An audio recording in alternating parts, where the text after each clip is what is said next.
Hi friends, please subscribe to Amravati Media and press the bell icon for more latest updates. టీడీపీపై YCP భారీ రాజకీయ వ్యూహం. ఆంధ్రప్రదేశ్లో YCP కూటమి ప్రభుత్వంపై చేస్తున్న విమర్శలు కేవలం ఒక పార్టీనే టార్గెట్ చేసేవిలా కనిపిస్తున్నాయి. వైసీపీ అధినేత వైఎస్ జగన్ నుంచి పార్టీ నేతల వరకు టీడీపీ మంత్రుల శాఖలనే లక్ష్యంగా చేసుకుంటున్నారనిపిస్తోంది. జనసేన, బీజేపీలు పర్యవేక్షిస్తున్న శాఖల విషయంలో మాత్రం వైసీపీ పెదవి విప్పడం లేదు. గత కొన్ని రోజులుగా వైసీపీలో ఇదే జరుగుతోంది. టీడీపీ నేతలు కూడా ఇదే అనుమానాన్ని వ్యక్తం చేస్తున్నారు. టీడీపీ ముఖ్య కార్యకర్తలు కూడా సోషల్ మీడియాలో వైసీపీ టీడీపీనే ఎందుకు టార్గెట్ చేసుకుంటుందని ప్రశ్నిస్తున్నారు. చంద్రబాబు నుంచి లోకేష్తో పాటు వైసీపీ నేతలు చేసే విమర్శలన్నీ టీడీపీకి చెందిన శాఖలవి మాత్రమే ఉండడం విశేషం.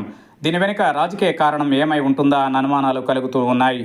ఆంధ్రప్రదేశ్ మంత్రివర్గంలో టీడీపీ, జనసేన, బీజేపీ భాగస్వాములుగా ఉన్నాయి. జనసేన అధినేత పవన్ కళ్యాణ్ గ్రామీణాభివృద్ధి, పంచాయతీరాజ్, కందుల దుర్గేష్ టూరిజం, నాదెండ్ల మనోహర్ పౌర సరఫరాల శాఖను పర్యవేక్షిస్తున్నారు. బీజేపీకి చెందిన సత్యకుమార్ యాదవ్ వైద్య ఆరోగ్య శాఖను చూస్తున్నారు. కానీ ఈ శాఖల జోలికి మాత్రం వైసీపీ వెళ్లడం లేదు. ఆ శాఖలలో నిధులు పెద్ద ఎత్తున వస్తాయి. అలాగే విమర్శలు చేయడానికి కూడా అవకాశం ఉంటుంది. కానీ గత కొంతకాలంగా వైసీపీ మాత్రం రాజధాని అమరావతి పనులలో అవినీతి అంటూ విమర్శలు చేస్తోంది. అమరావతి పనులను చంద్రబాబుతో పాటు మంత్రి నారాయణ పర్యవేక్షిస్తున్నారు. అందుకే రాజధాని అమరావతి పనుల్లో అవకతవకలంటూ పెద్ద ఎత్తున విమర్శలు చేస్తోంది. చదరపు అడుగుకు వేల కోట్లు ఖర్చు చేస్తూ మొబిలైజేషన్ అడ్వాన్స్ల పేరిట దండుకుంటున్నారంటూ ఆరోపణలు చేస్తోంది. ఇక మెగా డిఎస్సి పైన కూడా తీవ్ర స్థాయిలో ఆరోపణలు చేశారు.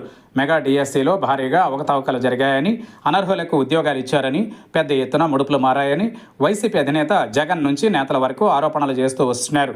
విద్యార్థులకు ఫీజు రియంబర్స్మెంట్ ఇవ్వడం లేదంటూ రాష్ట్ర వ్యాప్తంగా నిరసనలకు కూడా వైసీపీ దిగింది. ఈ శాఖ నారా లోకేష్ చూస్తున్న సంగతి తెలిసిందే. ఇక సంక్షేమ పథకాల విషయంలోనూ, పరిశ్రమల పెట్టుబడుల విషయంలోనూ టీడీపీ మంత్రులు పర్యవేక్షిస్తున్న వాటిపైనే ఎక్కువ విమర్శలు చేస్తున్నారు. అలాగే శాంతి భద్రతలపైన కూడా వైసీపీ ఆరోపణలను చేస్తోంది. ఇలా టీడీపీ మంత్రులపైనే వైసీపీ టార్గెట్ చేయడం వెనుక ఏదైనా రాజకీయ లక్ష్యం ఉందా అన్న కోణంలో తెలుగుదేశం పార్టీ నేతలు కూడా అనుమానాలు వ్యక్తం చేస్తున్నారు. బలమైన కారణాలు ఏమై ఉంటాయన్న దానిపై లోతుగా అధ్యయనం చేస్తున్నారు.